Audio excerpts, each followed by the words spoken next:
There we go. We're live, everybody. Sure, the notifications are coming through. Hillary, the workshop. Let me fix my camera here. This is the workshop, the comedy workshop. If you're familiar with it, what it is a bunch of comedians get them topics prior to the show, and then what we do is we write 3 to 5 minutes of it, then we perform 3 to 5 minutes of it, and then sometimes we fail, sometimes we do great, whatever it is. But I want to announce that it is a comedy safe space. What that means is that it's safe for us, the comedians, and you, the audience. So we're all here to have fun and laugh, joke, and it's all in the meant of humor. And, there's no arrogant people here, so we should be fine, right? Good. Oh yeah. Okay, so let's go. How about we introduce our comedians for the night? Nick Wood, you're out of Phoenix, right? I am out of Phoenix. Currently living in hell, I guess you could say, because it's Arizona. Surrounded by mouth breathers, and it's always hot. So let's get into it. Is the heat what makes you a mouth breather? Is that what it is? They can't breathe through their nose anymore? How does that work? If we're being kind, but I'm just saying mouth breathers because there's a lot of really stupid people who live around me. Yeah, makes sense. Make it a more literal way, right? So much more literal. Yeah. Well, Eric Bernstein, where are you from, buddy? I'm coming to you live from the outskirts of Chicago. I used to just say Chicago to make it easier, but truthfully, I've lived there only 6 years of my life, so I'm mostly just like everyone. I'm just a fraud. Yeah. It's same with me. I'm an hour and a half out of Vancouver, Canada, and it's called. Yeah. It's a really nice place to live if you don't mind sad drive home for an hour and a half of Vancouver. You can relate, Eric, right? So yeah, the only people who know where my town is are the ones that understand crime statistics. They're like, "Oh, you're from there." Yeah. Oh, Rockford. Yeah, correct. Oh, okay, I know what you're talking That's a real. Like almost all the convenience stores want to have like bars on the windows and like close up at 6. Yeah, and COVID makes it worse. They close at like 3 p.m. I'm like, I can't even leave work to get something. Oh man. Good time. I'm getting distracted by Robert trying to figure this out. Somehow we have to do this and click over here. I got to reach across my computer to it. You didn't send the code. I got to resend it. Because it's blind. Who knows? Well, folks, we got to deal with like old people. Let me just report it. We are. I guess you could say we're what, an LGBTQ and elderly friendly mic. Yes. LGBTQ. Yeah. We're helping him out, but he'll be in here soon enough. So yeah. So anyways, like I said, this is what happens. I like to go first, audience members. I like to do my jokes first because I like to take the stress off the other guys. And you know what? The best part about it is that when I bomb at the very start, they'll know they can't be that bad. And it makes it just easier for them. You know what I mean? So,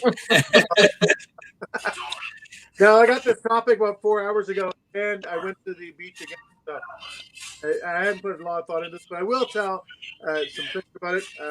My topic was observatory. You guys know what that is? It's like a building on a mountain. As a telescope, you can watch it, basically, right?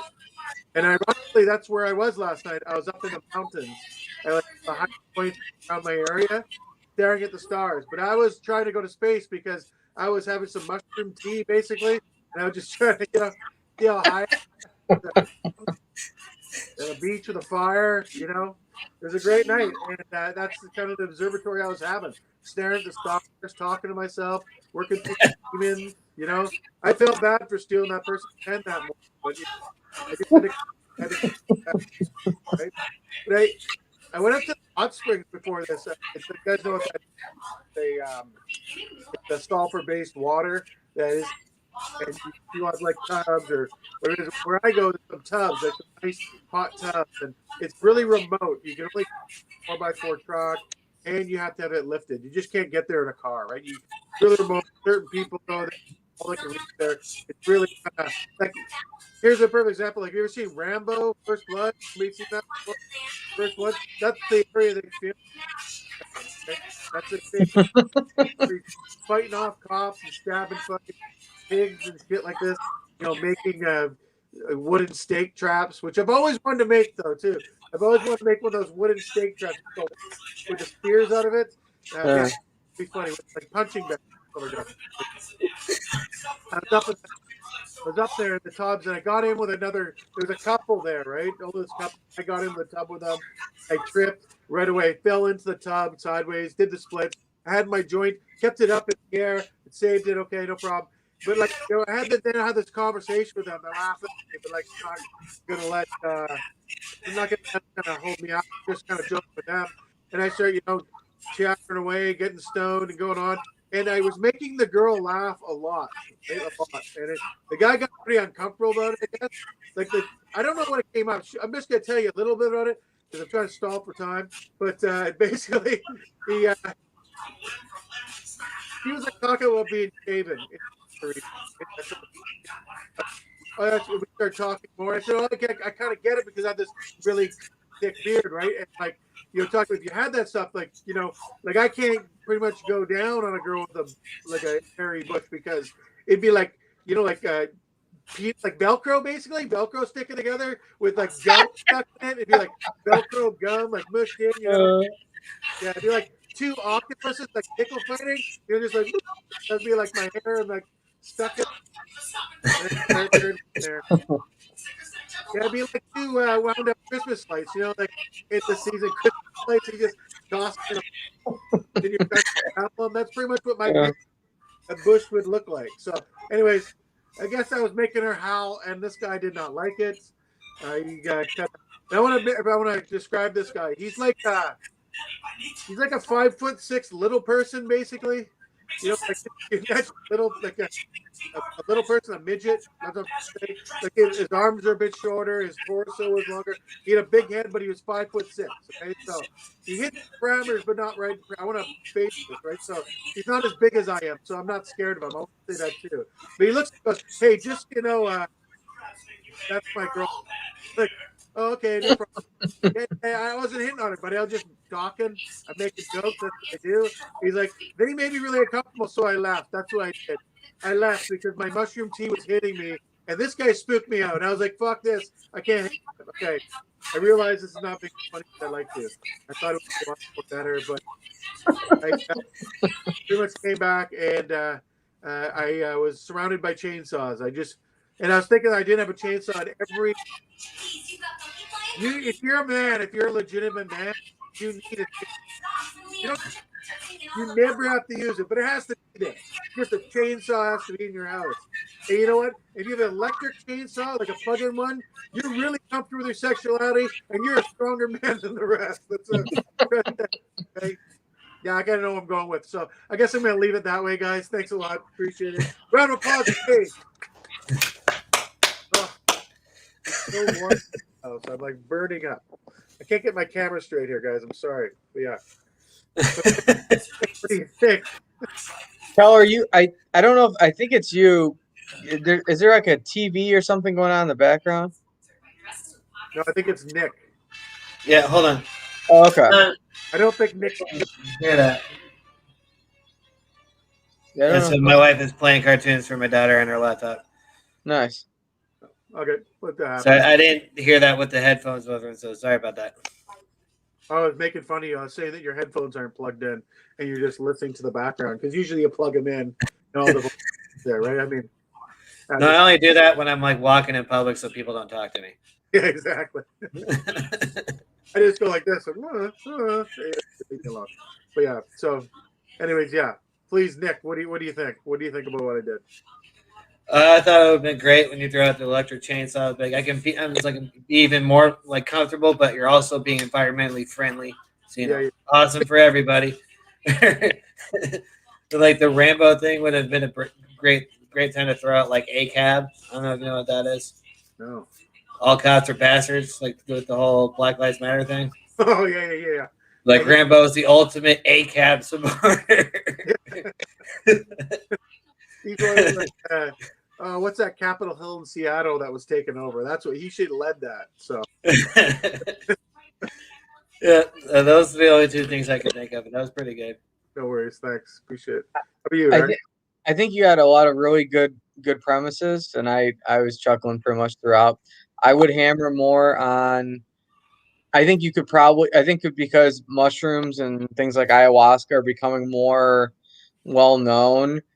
I think you could probably do like a bit within a bit about talking about, and I don't know if you know other people that do mushrooms, or like maybe making fun of like how you're kind of like an OG. Like I actually did it to like see something other people. Maybe there's a way to like tie in like kind of like how the commercialization of weed. Like at first it was like, oh, people like, oh, I smoke pot, and now it's like, oh, like what strain do you have, bro?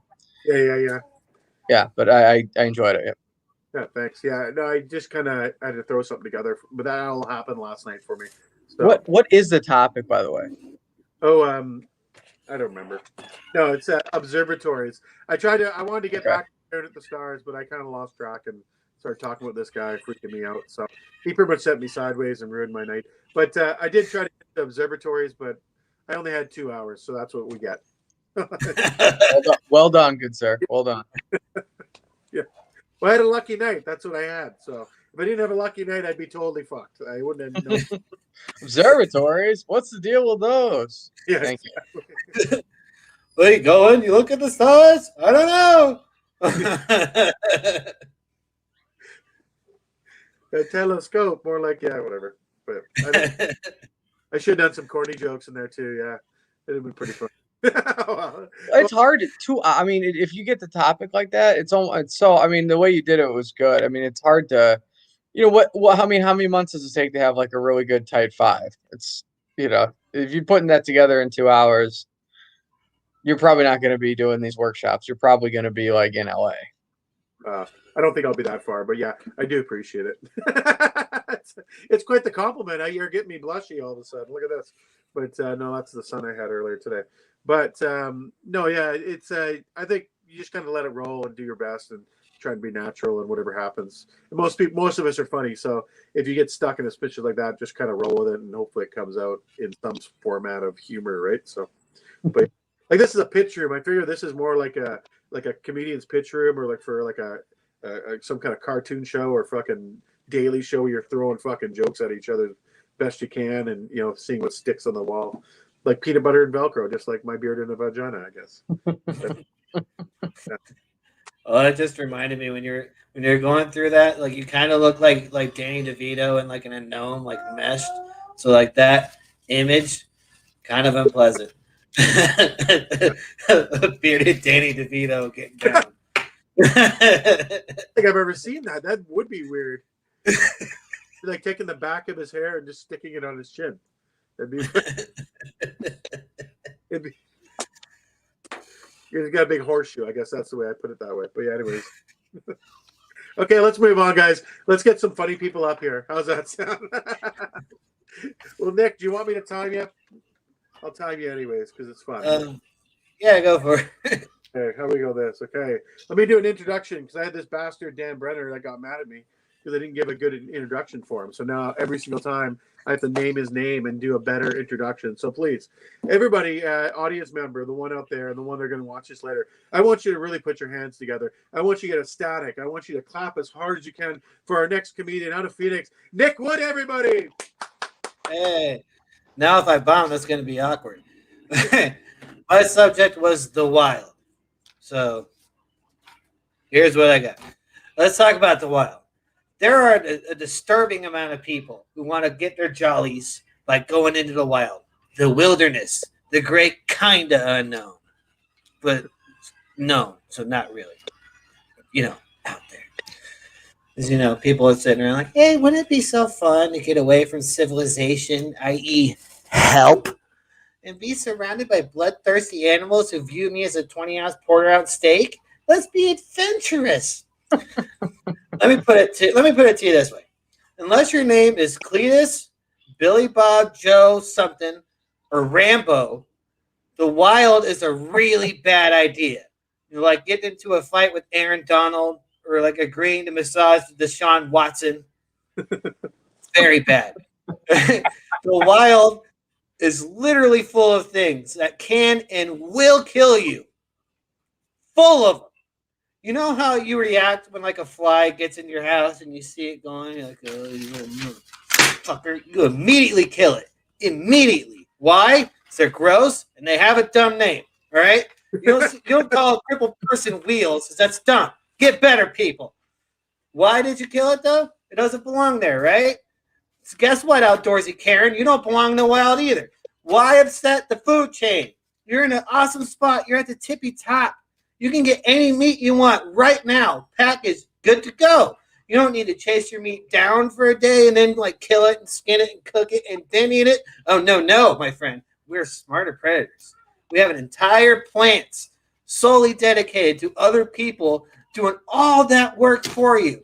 All you have to do is cook it, open your dumb fat mouth and chew. That's all you got to do. That is amazing. Why are you trying to ruin the system we have by putting yourself into like the Hunger Games without a cool computer sky thing or like feisty soldier children? Why would you do that? Stay in your lane. You belong in the suburbs and the city and shit, going to shopping malls and telling your friends how much you think this new development is booming up the neighborhood. That's where you belong. That's your lane. The vast majority of you. The wild is not, that's not your lane. You going out there is like walking through that really bad neighborhood with a see-through bag full of money. Stupid. My wife got a case of the wild recently. It got really bad. You know, I had to call a priest. He did a whole thing with the holy water. There was a dog scared to come out for a while. It was a whole ordeal. But she repeatedly, for a few weeks, kept trying to convince me to go on a safari, like as a family. Like, let's go on a safari. The kids can see the animals in their natural habitat. We can learn more about culture. It'll be fun. Like, we'll see the animals in their natural habitat. Yeah. You know, like lions, cheetahs, hyenas, and shit. Yeah. You do realize they eat people over there, like, all the time. That's a real problem. Like, no, they won't eat us. We'll be in a car, and it'll be totally safe. Now, I've seen a lot of videos of lions opening up car doors to unsuspecting white people on safaris. How do you know they're white, Nick? Because they're on a fucking safari. That's how I know. It's white as shit. It's almost as white as asking to put Bon Jovi on at a party. Almost. My wife had not seen these videos, so I showed her one. And she still wanted to go. That probably won't happen. Now, she just saw a giant animal-eating machine find food, us, driving by and figure out how to get past the door to enjoy a tasty, tasty treat. How is going still even an option? They know how to get in the car. Make my camera go crazy. Sorry, but okay. Maybe let's not roll the dice on being literal prey on the slight possibility they won't be hungry at all at that specific moment in time. I decided, you know what? I let her go through her whole thing. I was humoring her idea about an African safari vacation. Now, let's see. It's hot. A lot of creatures who can and will eat you also live there. And no one in that area seems to want to be there.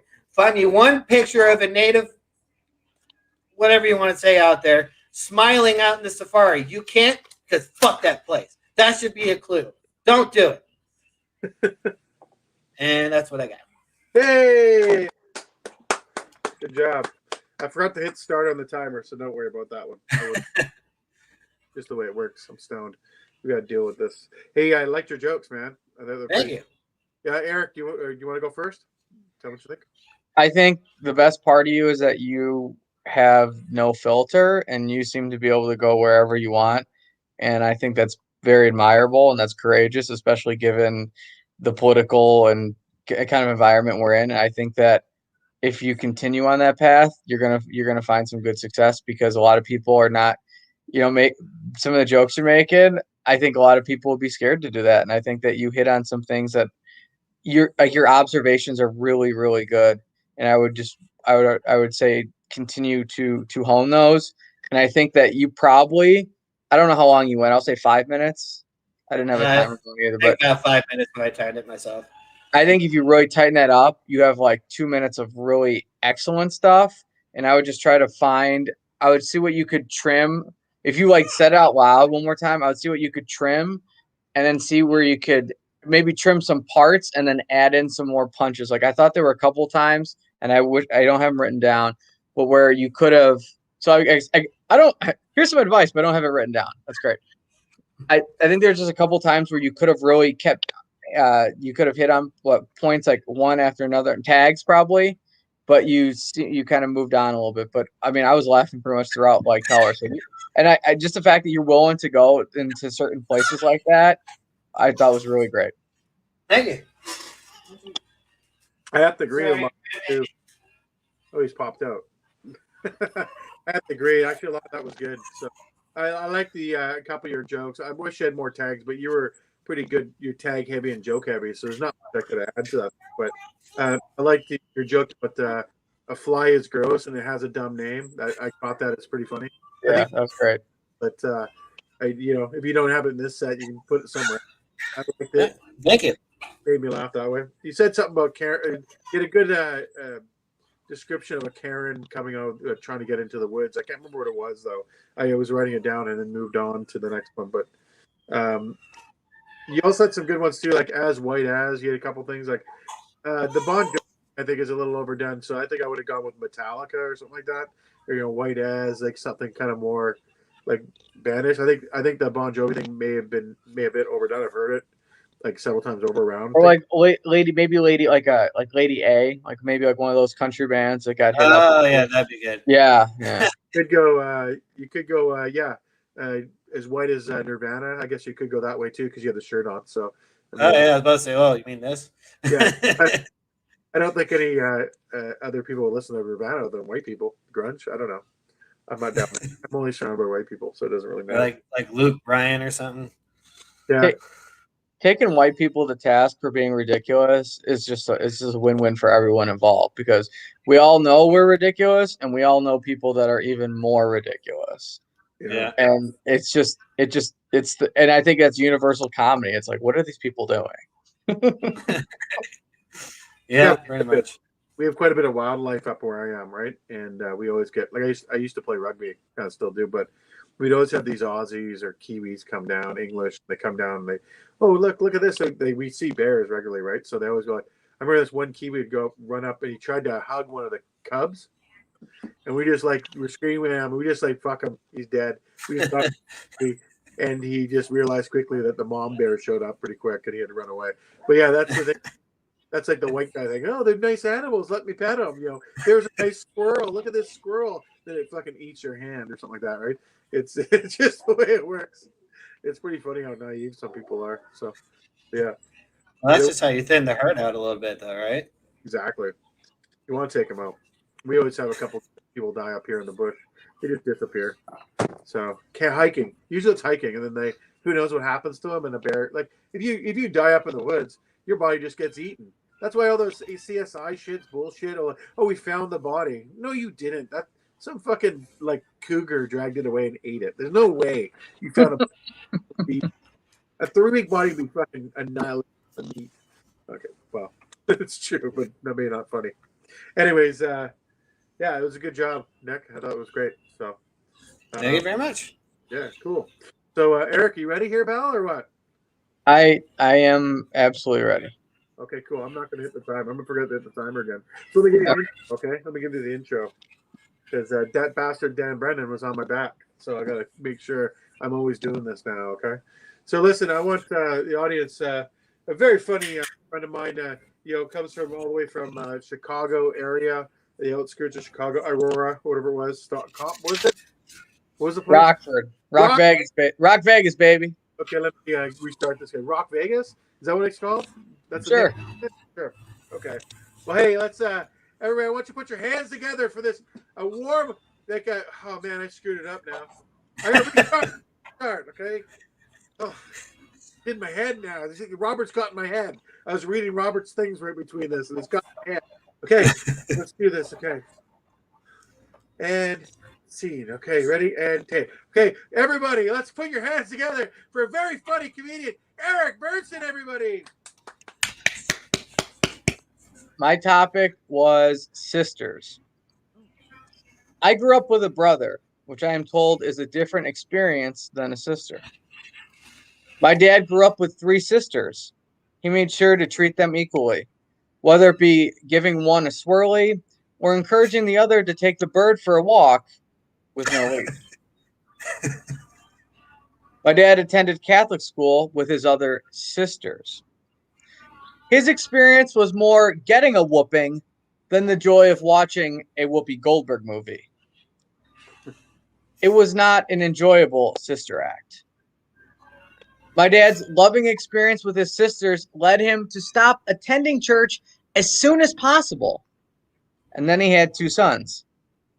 Not sure which was a bigger loss to the Catholic Church, him leaving or Sister Act 2. My favorite sisters are the Sanderson Sisters from Hocus Pocus. They rose from the dead and almost overtook humanity in one night. I can't even get home without my GPS. They are remaking Hocus Pocus with the original cast, which I think is a mistake.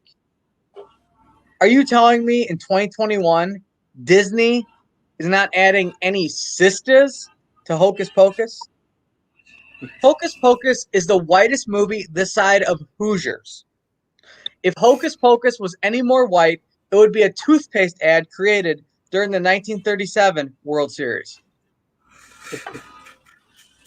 Disney missing the layup of having actual sisters in the Sister Act reboot is like LeBron James saying referees got that call right. I had no idea how attractive Sarah Jessica Parker was in Hocus Pocus. She was so sexy, I created a hat that says, "Make necrophilia great again." She's the most attractive mummy I've seen until my girlfriend gives birth. Thank you. Hey! Good job. Nick, would you like to go first? It was pretty good material. I thought that, like, the way you hit the punches was almost kind of indistinguishable from the rest of it. So to maybe like kind of emphasize that a little bit more. I mean, other than that, I don't really have anything to add to it. Yeah, actually, to like your the dictate, you can tell you're dictating a bit, but it's okay. It's the workshop, right? You're not really performing this as much as you think, so it's no big deal. The Hocus Pocus joke, you said a remake. You said, and my first thought was like, wow, they're gonna save so much money on makeup this time because they're it's that's really good. I don't know if you can fit that in there though, but yeah, I couldn't remember who was in the show. I was like, as soon as you said Sarah Jessica Parker, I'm like, oh yeah, that joke totally stands. She looks more like a witch ever now. The more witch-like, yeah. I'm just one of those guys that never found her attractive, but that's just me. But yeah. Anyways, yeah, good job. I think you had some good jokes in there. So, yeah, well done. So, thank you. Cool. Okay, people out there. This is the time of the show that we get to do our own material, okay? And for you, we're going pretty fast. We got 3 people. We went an hour last time, so we're going to try and slow this down a bit. I have to go back to some of my jokes. Again, I got to get my book out here. Let me try some jokes on some people that I've used a bit. One person. I got bit by a 3-legged dog last week. That's true. That happened to me. I was like, I was over at the island, we have an island called Vancouver Island there. And we went over to see my cousins there, and like they always help their neighbors. So his neighbor needed some like concrete poured, and I was there like, yeah, I'll help you. And I go down and help him. I was a wheelbarrow guy because we're stirring it in the front yard, wheeling it to the back. So I had to keep wheeling it all the way back. And he had a 3-legged dog that was from Vietnam, and it kept biting me every time I went back there. Every single time it was biting me. And like the 3rd time, he's like, hey, do you want me to put him inside? I said, no, I'm smarter than a dog. I can figure this out. And he bit me 2 more times before I figured it out. What I did is I was coming. I realized I grabbed the stick from the front yard. I come back, and as soon as he charged me, like, hey, what is this? What is this, stupid? And he goes like this, and I throw it, and then he run away. And then I just wheel it in, dump it, back, a new stick. And yeah, you think that 3-legged dog would, you know what? I tried that 3 times. It's not coming out the way I want it to be, that one there. So I'm going to probably end up dumping it. But I've been trying that one hard, and I just don't see I think it's hilarious, but it's not funny to me. Okay. I gotta find my other joke I lost there. You guys know what a pseudonym is? You guys Yep. know? Yeah, yeah. Is that the password Robert's looking for to get into the live stream? No. That's how a person with a cleft palate pronounces cinnamon. That's what it is. Okay. My new go-to. Yeah. I'm a world record holder. Do you guys know that? No. Yeah, the Guinness Book of World Records. It's pretty amazing. It's for the most amount of yo's said in one sentence. I'll do it for you, okay? Because it's not that long. But okay, ready? This is 11 yo's in one sentence. All right. You gotta take a deep breath. I got it ready for this. Yo, Eureka, Yolanda. You know who just found your yo-yo on your floor, yo? Boy, I almost messed it up there for the first time ever. That was 11. It said 11 yo's. I beat the previous record that was 5, which is also held by me for no reason at all. Now I got into it because it's like I was watching over COVID here. I was watching a lot of rap battle. I never knew it was a show. I found out it was like 2012, like 2 weeks ago, and I always thought it was new. Like, oh, fucking rap battle, this is awesome. I just started watching old reruns, I guess, and they always start the same way. They're always like when the beat comes on, they're always like trying to catch the beat. I guess I'm not a rap guy, but it was like okay, yo, okay, yo, okay, yo, okay, yo, and I was like, how many fucking yo's is too many yo's, buddy? It turns out it's 11. That's how many yo's. So yeah, the rap battle champion. He's this guy named Blind Fury. I don't know if you guys have heard of him, but he's this short guy that's blind. Yeah, pretty much he's a blind guy. So I always think like, how is he rapping? Like, how is he like battle rapping other guys? You know, like because comedy when you're battling each other, it's like you're telling jokes, and that's why rap battles you're cutting into each other. Like he can't see them, so how is he doing? Like, is he's not commenting on their smell? You think he'd be like, you know, you stink, I can smell you from over here. Never once does he say that. He never talks about. He never tries to feel their face or anything. Like, it's pretty funny to me that way, you know. But I think but he does mess guys up. He really rips through these audience, rips through the other candidate, the other rap battlers. Fucking this joke up. But the thing is, I think he really. Like the crowd really accepts him, which I think is the big thing because that's who votes, the crowd, and I think they really accept him because one thing he doesn't know he's black, you know. Actually, he only sees black. Actually, colorblind, I guess. Yeah, colorblind. Yeah, I don't know. Somewhere that'll go somewhere someday. But yeah. Well, anyways, I'm gonna keep stalling. I'm gonna do one more joke. Let me see. I got a new joke I wrote. I'm sorry, guys. This is I got a new joke. Where'd it go? Oh, okay. My dad's name's Ricky Lee. That's his real name. My sister's name was named after him, so her name's Ricky Lee, right? You know, my name's Keller, right? And my only daughter is named Montana, because if she was named Keller, she'd have to, you know, play football. That's the thing.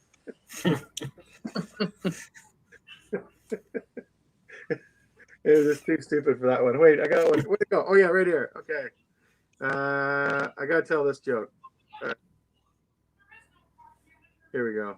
Okay, I lost 80 pounds, right? That's how I lost 80 pounds right before COVID, about Nice. 6-7 months before COVID. And you know, it was really hard, right? It was hard to lose the weight. And you know, but I still look fat. That's the thing. I still look chubby.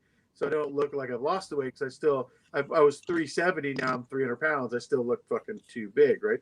But, you know, and I already fucking lost my I was going to challenge you guys to lose 80 pounds. That's what I was going to do. Like gaining 80 pounds is like super easy. Everybody here has gained 80 pounds because you start off like maybe 6 and then you're 86 pounds. That's 80 pounds. At least whatever it is. Maybe you've gained 80 pounds. It's super simple. We all know that, right? Anyways. Yeah, I want to try that. It sucked. We will submit to that. But thank you very much. I'm done. Blah, blah, blah, blah. Oh, lost it. Back to Old Faithfuls and feel embarrassed by it. Well, Nick, what do you think? I think the joke he ended with got a lot of potential to be even on a whole nother level. So I'll keep hammering away on that one instead of just like throwing it in the scrapyard. Yeah, no, I actually, yeah, sorry, that was it didn't work out because I have a whole bunch of jokes on losing weight, and I was trying to write a new one to fit into it that I thought of, and it didn't fucking come out right without the other stuff. I didn't want to repeat the other stuff. Oh, okay. Well, Yeah. yeah. Yeah. Anyways, yeah. If that's an explanation, I don't know why I have to explain it. Just admit to my bombing and leave it. Except failure. It's hard for me. That's not even close to the worst I've bombed so far. Kidding. Yeah, that's no. Yeah. Yeah. What was when you were going with? You said Keller because your last name is Reeves. So you said your daughter's name is Montana Reeves. What was the football? I guess I didn't totally understand the connection. Oh yeah, sorry. I said that if she was named Keller, she'd have to play football. That's the. But yeah, I don't know why. It's just a dumb joke I wrote down last night high on mushrooms. So, but I wanted to try it anyways. But yeah, no, because my sister's named after my dad. It's not a tradition, but if my daughter was named after me, then she'd have to play football. It's dumb because I had to play football. Yeah. Oh, okay. Yeah, it doesn't really make sense. I'll admit. I think you could have a fun tag where every time where people are just like don't laugh, just be like, yeah, well, I wrote that one when I was high on mushrooms, so. Yeah. And it's like I admit to it. It's like one of those things where you're like just always like, oh yeah, you're just in my head. If I'm failing at something, I'm like, oh, just so you guys know I'm high, which I usually am. So it's like just one of those things. I don't know. It's like a nervous tick that comes out of me. Yeah. Stupid. I did a set probably like 6 years ago, and I was getting ready for a best man speech in a wedding, and it was awful. I horribly bombed. It was in front of the groom and the bride to be and my girlfriend, and the topic was bestiality. And the wedding was like 3 weeks away, and they're like, "What are you saying in your speech?" I was like, "It's a surprise." They're like, "Are the jokes funnier?" And I said, "There's no guarantees." So actually, it ended up being a little bit better because it was personalized about that. But I walked off, and they were like, "That was interesting." Like they couldn't even fake, right? It was so bad that they couldn't even be like, "You did great." Like, right? You can't even get the generic, like, "Oh, that was really good." They were just like, "That was interesting." I'm like, oh God. Like, it's bad enough you're standing there and like nobody's clapping. Like, there's like one person in the front row who's like, they'll laugh at like a dog walking across the street, you know? Like, that's the only, even they were like, kind of like, I like that too because it's funny to me that you say that. Like, yeah, like, oh, that was interesting. And then one of them busts out a thesaurus and he pulls out. You just say a different way. Yeah. It just Yeah. That was yeah, that was a thing. Have you ever thought that you had like a horrific bomb? Just think of this. I bombed. So I used to live in Colorado, and I was in a biker bar, and I was trying a different approach. With it was just like Oh, you were like wearing assless chaps? No, but that would have made it better. I was trying to do like one-liners and see how much I can get out of it, and none of them were working. And then my wife heckled me during one of them because it was about like our thing, and it was obviously exaggerated because I'm trying to make it funny and not just like we did this thing. It's like that didn't happen. And I'm like, why, really? And then she kept like coming back at me. So now I'm having a fight with my wife at an open mic instead of doing any sets, and that's how it ended. Hilarious. Who did they clap more for, her or you? No, they didn't clap at all. They were just sitting there staring like I can't, trying to piece together what is happening. Like whether is this like legit or is this some kind of like weird avant-garde shit or like I don't know what what is happening right now. My worst bomb was in a hockey arena. I had to come down and do this indigenous, which we call Native Indians for you guys, but indigenous people had to do this big event, and they're all inside the hockey rink. That's where everybody's sitting, and there's like speakers. They're using the hockey speakers up top, and it's the same as basketball court. Basically, they're using those top speakers. So the first guy goes up, and I'm watching him not do very good. And this is my first time at a 25-minute set, so I go up there and I'm doing it, and nothing is working. It's bombing. I'm getting no laughs. I can't figure it out. Like, what the fuck is going on? It was like just like a horrific bomb. So I do like 23 minutes because I had no laughs, no stops. I couldn't I couldn't tell. Like no one's laughing, so I just kept going. It was like a year into comedy. Anyway, so I get off. I watch the next two people go, and I know them. They're great, and nobody's laughing. Then towards the last person up there, this girl comes down from the audience and goes, "Oh yeah, you guys are great. We're sitting way up there, but you guys didn't know everybody's sitting down. The speakers are only facing the stands, so so the whole crowd just being polite. They just couldn't hear and didn't say a word. They're just being just staring at us. But like the audience is laughing up top. They're Wow. like, yeah, that was my worst bomb. It wasn't really a bomb, but it was like it felt so horrifying. It's like, It's set up to fail by the people who put on the entire. Holy shit!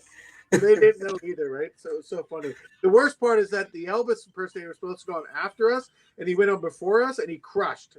He just crushed the place as Elvis. Yeah, he just crushed the place.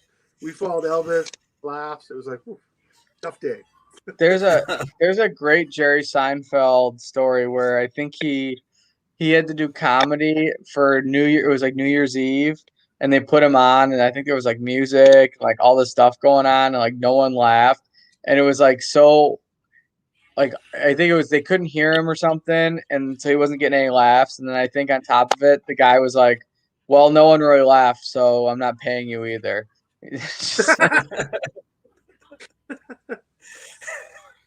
You just never know with any venue. You just really don't. You have no idea. You're talking about avant-garde stuff.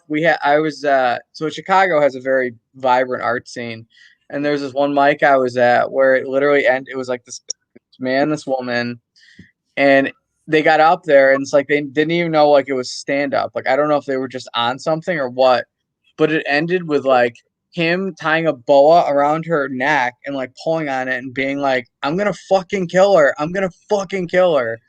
And everyone was like, "Is this where we jump in and help, or is this part of the set?" And then they just were like, "Oh, thank you," and just like walked off. It was so weird. You don't forget stuff like that. Wow.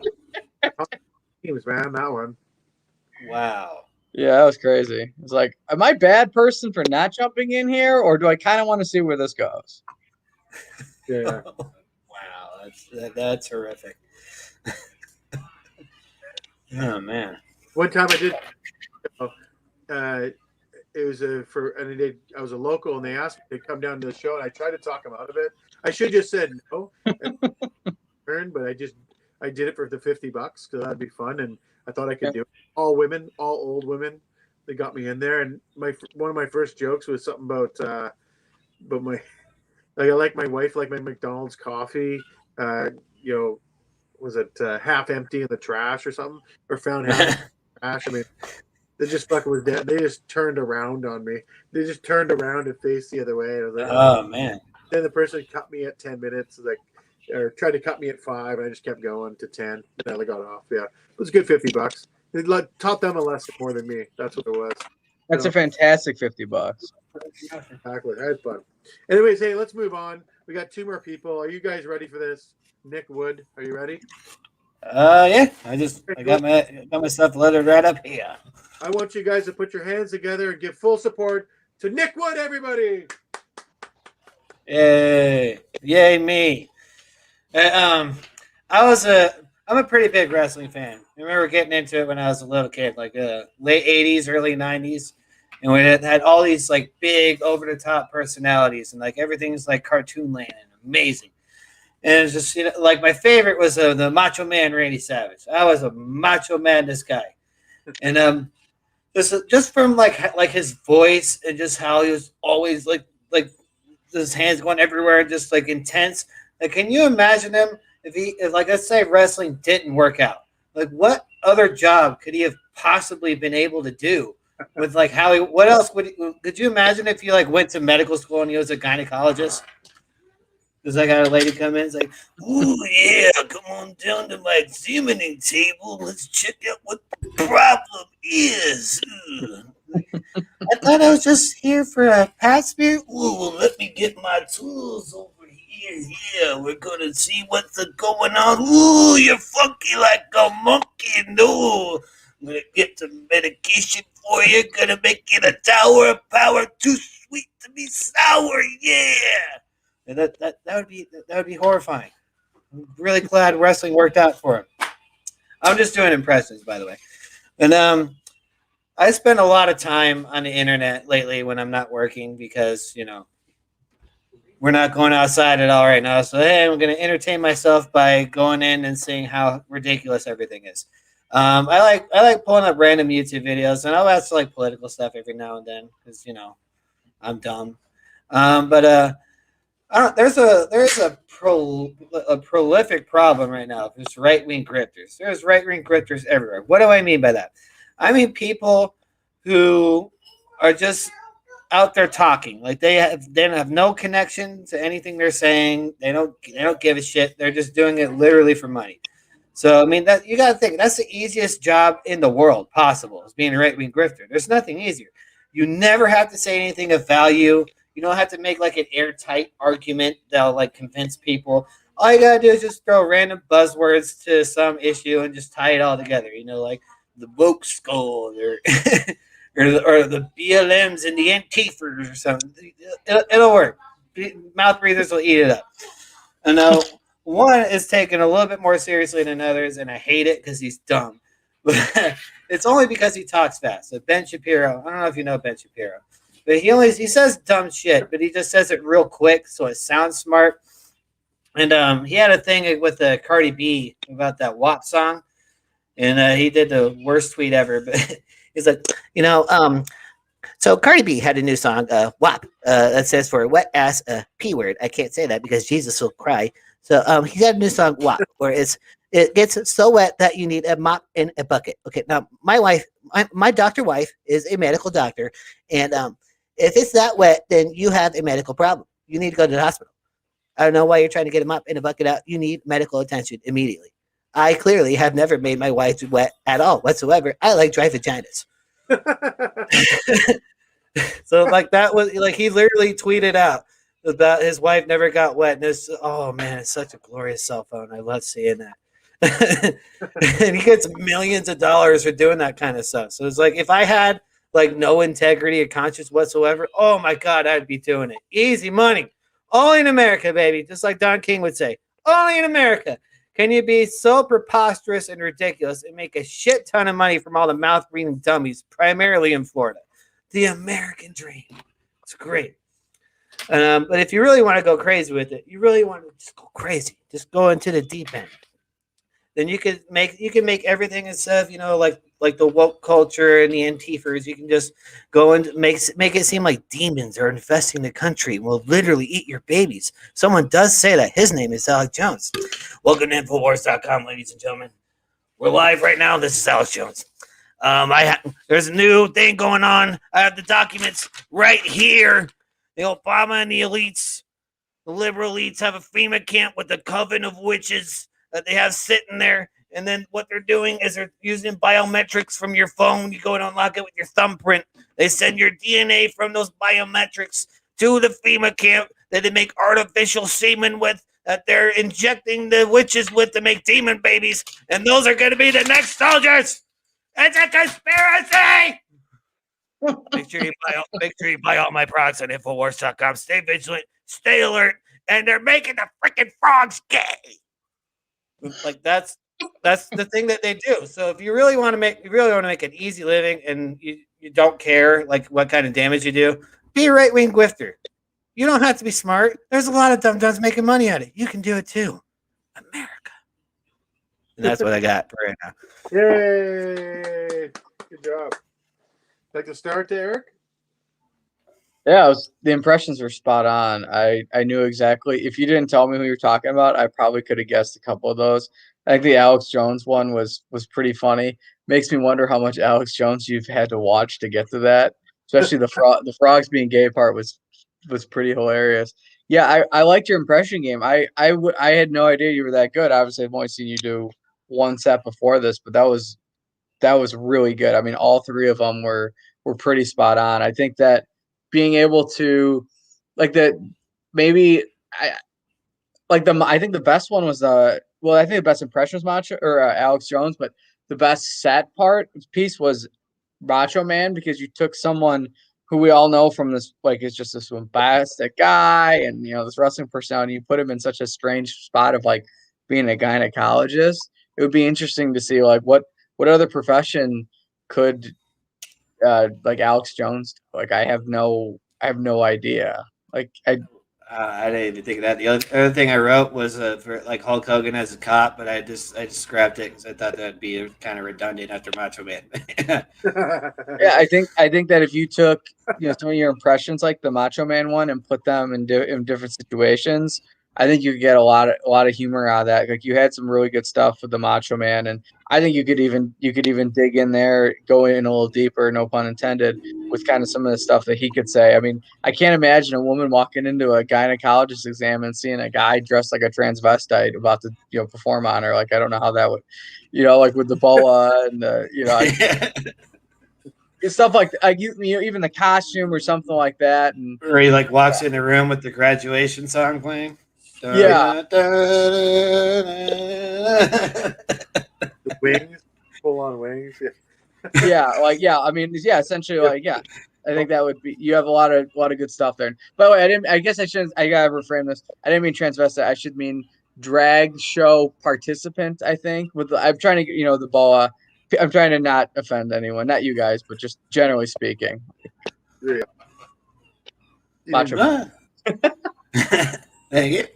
Hey, I actually wrote down some of the things too. I liked your Macho Man stuff, but I started getting more kookier in my head. Like I was thinking, like it'd be funny for him to be a tennis instructor, him just trying to guide people on, like, yeah, you got to use the backhand like you're smacking Elizabeth.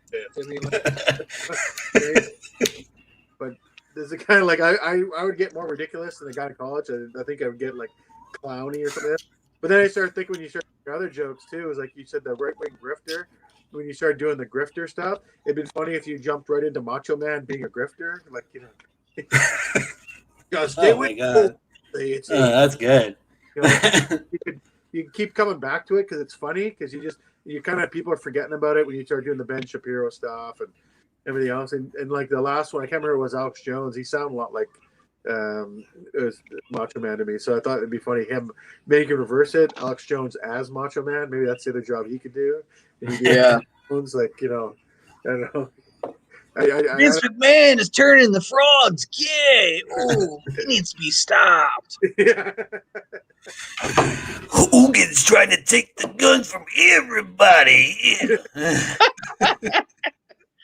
That's great. Yeah, that's a great suggestion. Yeah, that's awesome. Thank you. Yeah. Anyways, I thought you could keep coming back to it, different takes of it. I think you can, just because it's pretty funny. I was going through my head, so yeah. Anyways, have fun with that. Macho Man as a grifter, I think would be hilarious. I just think it'd be funny because nobody would expect it, because you kind of start when you stop and move on to a new joke and come right back into it. It's pretty funny. I think, yeah, just surprises. Right? Yeah. And good job, man. Good job. Thank you. Did I write anything down? No, I didn't write anything else down. That's all I got for you. Good job. Okay. Well, let's move on. Eric, are you ready? I gotta do a good intro for you again. Okay.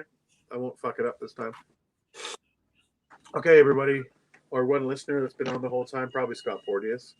Please put your hands together. Give a warm welcome to Chicago's own Eric Bernston. I'm a spiritual person and believe life has different rhythms. There's a flow to every work week at a job. Every "how are you" conversation revolves around a redundant comment. Now, I'm always a little nervous to talk about jobs with comedians because I know most of them don't have any. So humor me if this is more of a hypothetical for you. The most famous "how are you" conversation involves around, "Hey, how are you doing?" And someone says, "I'm good." It's so reflexive. If someone was being waterboarded and asked, "How are you?" while clinging to life, they would say, "Good. How are you?" We all know no one who's ever replied good was actually good.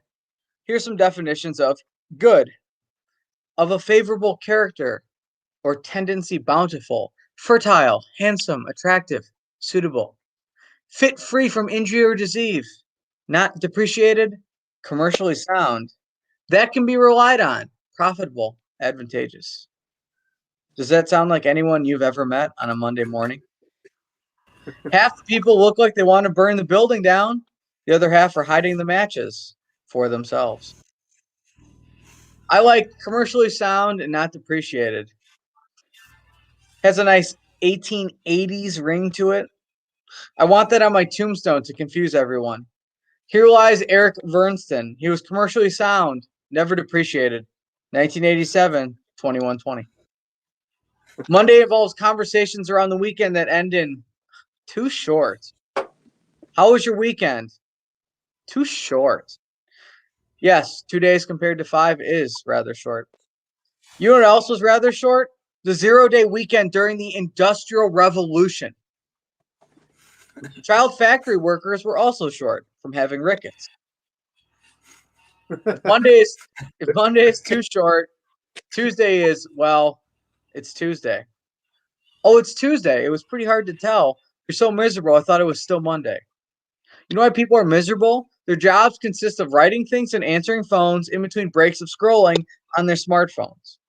Smartphones are literally the most transcendent invention outside of the printing press. People spend all day and night on them, and yet, Tuesday.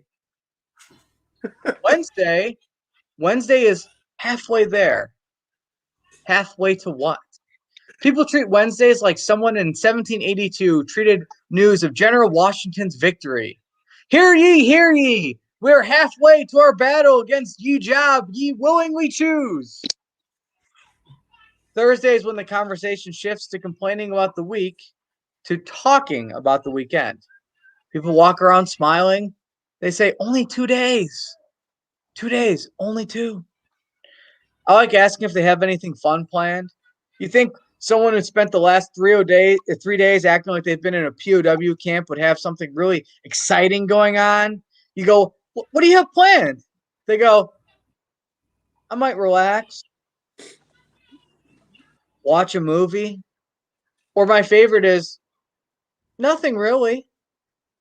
Their entire week was spent anguishing like Sisyphus pushing that rock up a hill with no end in sight, with just a little light at the end of the tunnel, freedom inches away. And they're like, I might go for a run.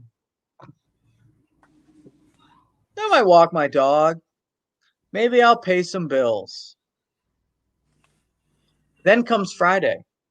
Friday is the workday where you put off everything you need to do because it's Friday. Work at Friday at 3 p.m. That is what you call a Monday problem.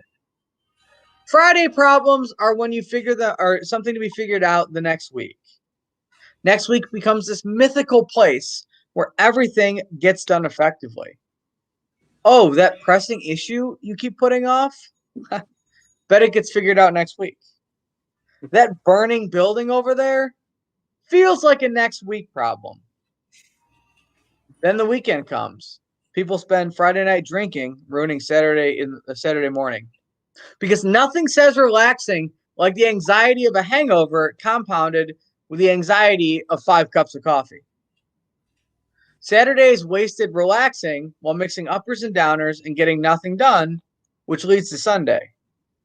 Sunday is where people do nothing out of dread for what they did not do on Saturday and for what they put off from Friday to do on Monday. Folks, there's a reason the scariest 5 words in the English language are tick, tick, tick, tick, tick, tick. This Sunday on 60 Minutes. Thank you. Hey. Good job, man. Would you like to go, Nick? I missed a little bit in the middle. My daughter's freaking out, so I don't think I can give a real fair assessment over everything because I kind of walked in and out. So I apologize about that. But I did like the stuff about how we treat the week mostly. I mean, people with normal jobs. I did like that stuff, but I'm sorry I missed a little bit of it in the middle.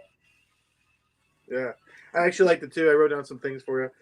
One thing I noticed that with this is that because you're reading it, I'd like to see you on stage because I think it'd come across totally different. I think with reading it's a little bit tough to maybe find some of the humor. I did appreciate a lot of the jokes and that's good. That's good. I think that your delivery on this format was a little bit tough for me to really get behind with full laughter. I'm not trying to be rude or anything like that. Nothing wrong, because I did notice the funny stuff, and it was pretty good. Like the Weekend Too Shorts and stuff I wrote down too, and the Zero at the Industrial Revolution. That was pretty funny stuff, you know. But yeah, I like to see on stage and do it kind of really kind of give some more performance. I think I'm a very active performer where I use my hands and I'm talking like this. I'm waving around. Yeah.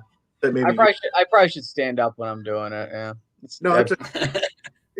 It's yeah. I'm not critiquing in a bad way. I'm just more like saying like yeah, because the reading of it, I know so myself since I've been doing these so many times now, because I've been doing it for like once a week at least since July.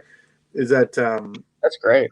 I have to read it and then put it down because I find myself reading the same way. I'm recognizing it. Yeah. Well, so I try to just little notes and try to do the best I can each time. I think even with the failure of it, you get better that way just because you're practicing more. Does that make sense? Sure. No, kind of. Like that's what you're saying like do it, like read it and then like put it down and then see like what sticks. Yeah, well, like the bullet points or something like that. I think that would work better case for you because I think it would come off more natural when you're saying it because you're saying it the way rather than. I had to learn that way myself. Maybe not with you. I'm critiquing myself, but I was writing everything down proper grammar and shit like this, and I had to realize I didn't speak that way. So then I had to put bullet points in and had to figure out my own fucking way. Still a learning process for me, but I'm kind of recognizing with you the dictating of it was like yeah, but a lot of the jokes were pretty good. I liked them. So, but I think they come across a bit stale when it's like being read like that. But that's good. This is a lot. What was that? Oh, sorry. I thought you were done. Okay, go ahead. To piggyback up what you were saying, I stopped trying to write the whole thing out word for word after like 2 shows. I've always just bullet pointed it. So as long as you know the general topic, you can, like you're saying, come up more natural, and then you can find like 8 different ways of telling the same thing, so you can keep punching it up that way. Yeah. I was gonna say something. Thanks for interrupting, Nick. No, I'm kidding. No, I'm joking. No, your jokes were good though. I liked a lot of them. I mean, they were pretty good. The premise and everything else was good. I think that I don't know. Do you find yourself doing that a bit, Eric, or no? I guess with stand up, I probably need. Oh wait, the things I said, like the phrases. I mean, I say them every day in every job. Yeah, like oh yeah, the weekend went too fast, and oh it's almost Friday. Like it's just like we're all just like suckers in a cog. It just goes around, and then the weekend comes, and we end up doing a bunch of shit we don't want to fucking do. And then the end of the weekend comes, and we go, God, I didn't do anything I wanted to do, and now I got to do all the shit I don't want to do. And then Monday comes, and you're like, what the fuck? Yeah. So that came across so much more funny than the last time too, right? Because you're kind of reading a bit and you're just doing it, natural and more entertaining, right? So yeah. Anyways, because you're funny, I've been seeing your critiquing in between us has been really good. Your tags and everything else, and you're hilarious. We've been joking around, so it's not like anything else. I think that you're just dictating it a tad there for that stuff. Thank you. No, I appreciate it. Yeah, I'm not trying to be rude or discourage you in any which way. I'm trying to encourage and help. So that's what it's good. Yeah, no, I don't know if you guys do you ever do Toastmasters? I haven't. My sister does a lot of it. So yeah. I mean, it's a great. It's good for getting feedback, and like it's good for learning how to get feedback, because I think a lot of people take constructive criticism personally. Like I wouldn't come on this live stream if I didn't want to get better. Like I'm not trying. Like if I want to get my feelings hurt, I'll go talk to my girlfriend. Like I'm not here for that. She knows how to take a dagger to my soul. I'm not. That's everything else is fine, but she's the one. It's like everyone's got that one or two people in their lives. It's like they just know like that one or that one thing to say where it's just like you're like just so sensitive to it, and you try to pretend you're not, and they fucking say it, and it's even worse than you thought, and you're just like, this is awful. How are they so good at this? Oh. She's a lovely lady though. You'd all like her. Have you met my kid? That's my mom. She tries to make like criticism sounds like compliments in like a very passive aggressive way. My grandma would I'd always know when I was super overweight, because I would see her at a holiday and she'd be like, "Oh, you look a lot better." And I was like, "From what?" And she's like, well, just generally speaking, like you look better. And then if I showed up again and she wouldn't say anything, I was like, oh, I guess I did put on some weight, huh? Silence is deafening, old woman. Yeah. Well, I got 9 siblings, right? I'm one of 10 kids. Oh, So wow. I got 6 brothers. Sorry, 6 boys. So I got 5 brothers, and yeah, we're ruthless on each other. Chris, you talk about knowing when the soft spots are, and everybody, we'll just wait to pick on it nonstop. Just it's like a 2-finger typewriter on each person. You're just like waiting to hit them all the time. It's pretty funny, but yeah. So I sympathize with that. But yeah. Anyways, yeah. Well, I think we're kind of done. I'm pretty tired all of a sudden. No offense. It's more me.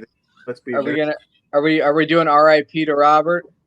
Yeah. Well, hey, Robert, I'm gonna send you a message, and we're gonna try to get you sorted out. Maybe come in earlier next time, and we can try to set you up at 6:30 instead of I saw the messages. He just like gave up. Yeah. Yeah. I think I know what happened, but it's I'll try to coach him through it next time. Not a big deal, so you can get back in here.